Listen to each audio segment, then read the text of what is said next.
Hello everyone and welcome. I'm excited to have you here today. Our presentation is titled, How to Repot and Care for Orchids Like a Pro.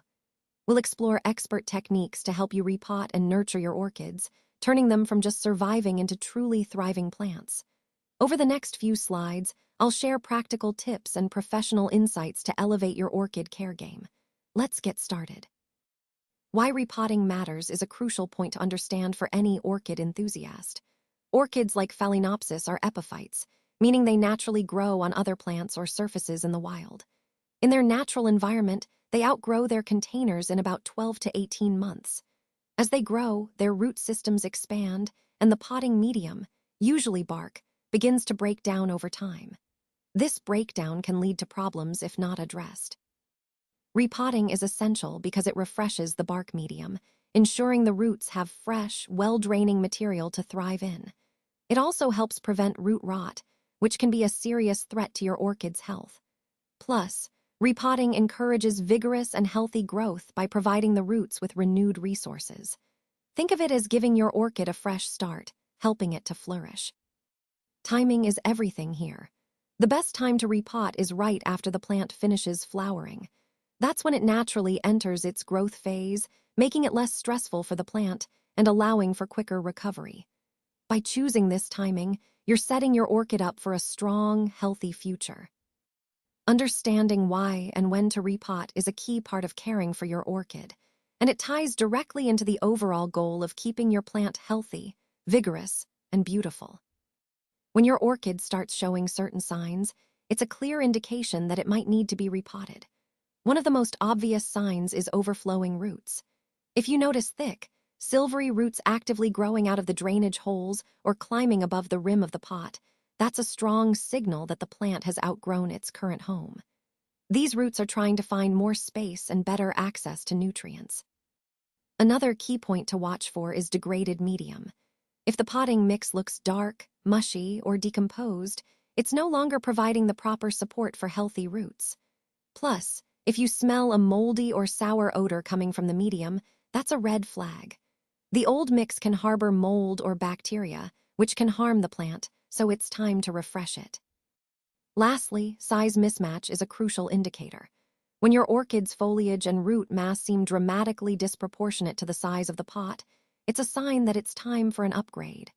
A container that's too small can restrict growth and lead to other health issues. Recognizing these signs early helps ensure your orchid stays healthy and continues to thrive. When it comes to choosing the right pot and medium for your orchids, there are a few key points to keep in mind. First, always select pots with multiple drainage holes. This is crucial because orchids hate sitting in water, and good drainage prevents root rot. Now, the material of the pot also makes a difference. Plastic pots tend to retain moisture longer, which can be good in dry environments. But in humid climates, or if you tend to overwater, terracotta is often a better choice because it breathes and dries out faster. Moving on to the growing medium, I recommend using an orchid bark mix. This typically combines chunky bark pieces, which provide excellent air circulation around the roots, with perlite to improve drainage and charcoal to keep things fresh and odor-free. This blend creates the perfect balance of airflow and moisture, which orchids love. Now, a critical mistake I see people make is using regular potting soil. Orchids are actually air plants. They need a loose, airy medium around their roots. Dense soil can suffocate them, leading to root rot and ultimately, plant failure. So, always remember to use a specialized orchid medium and avoid regular soil to keep your orchids healthy and thriving. Now, let's look at step 1, removing the orchid. The first part is gentle extraction. Carefully slide the orchid out of its container, taking your time to avoid damaging the roots. If you find the roots are stubborn or stuck, soaking the entire root ball in tepid water for about 10 to 15 minutes can really help loosen things up. Once you've removed the orchid, the next step is to clean away the old potting mix. Use your fingers to gently work around the roots and remove the old medium carefully. Patience is key here to prevent any unnecessary damage. Finally, inspect the roots closely.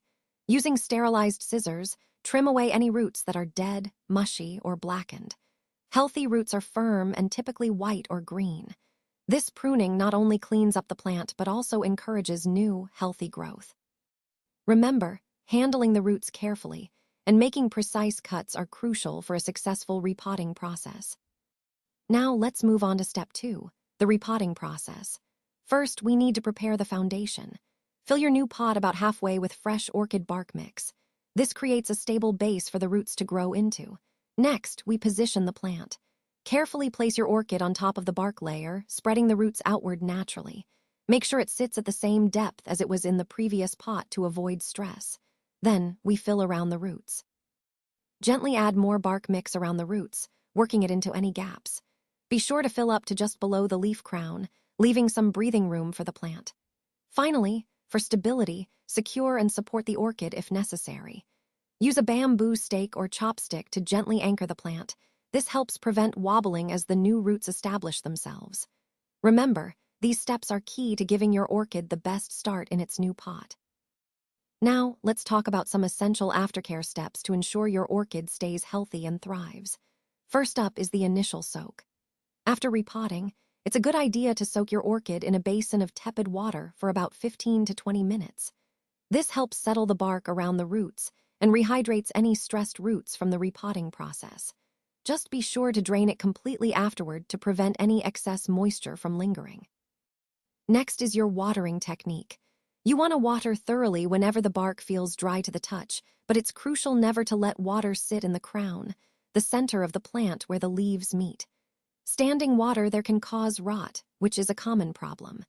And a quick tip, always water your orchid in the morning, giving it time to dry during the day. Finally, let's discuss fertilization. It's best to wait 1 to 2 weeks after repotting before starting to feed your orchid.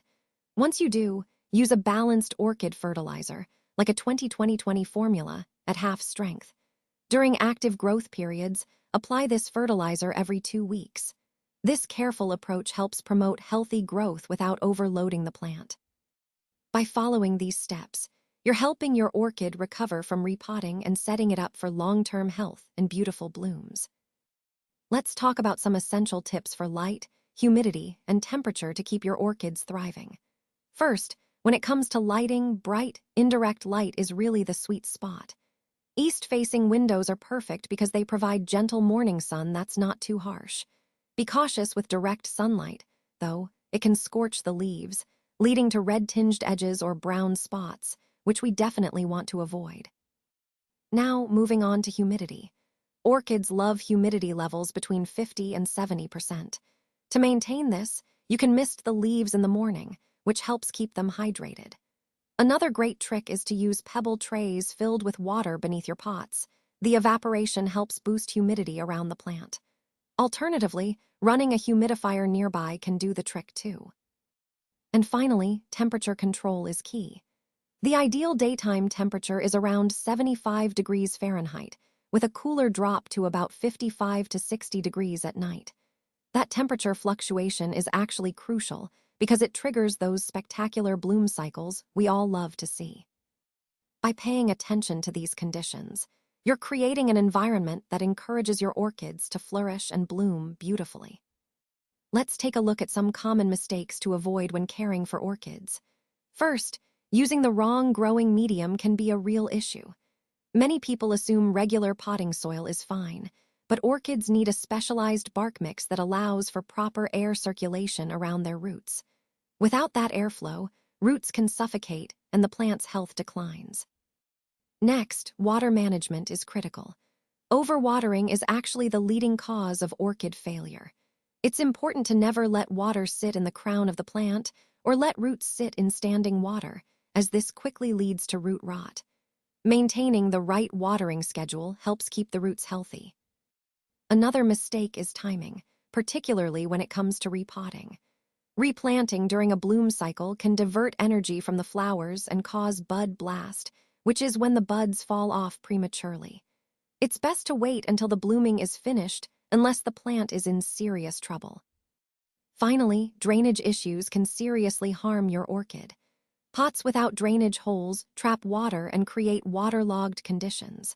This environment is deadly for orchids, so always ensure your pots have proper drainage for healthy roots and overall plant success. By avoiding these common pitfalls, you'll be setting yourself up for a thriving, beautiful orchid. Your orchid's new beginning is all about giving your plant the care it deserves to thrive. Repotting isn't just a routine task, it's a gift you give your orchid. By providing fresh medium and more space, you're allowing it to grow stronger and healthier. This process revitalizes your plant, setting the stage for years of breathtaking blooms. When you repot your orchid with proper technique and pay attention to its needs, you'll see remarkable results. Your orchid will reward you with stunning, long-lasting flowers that can bloom for months. And it's worth noting that these elegant plants are actually more resilient than many people think. They can handle a bit of care and attention, and that resilience makes them so rewarding to grow. So I encourage you to start your orchid care journey today. With some professional knowledge and a little patience, you'll witness your orchids transform and thrive like never before. Remember, repotting is a key step in supporting your orchid's health and beauty, so embrace it as part of your ongoing care.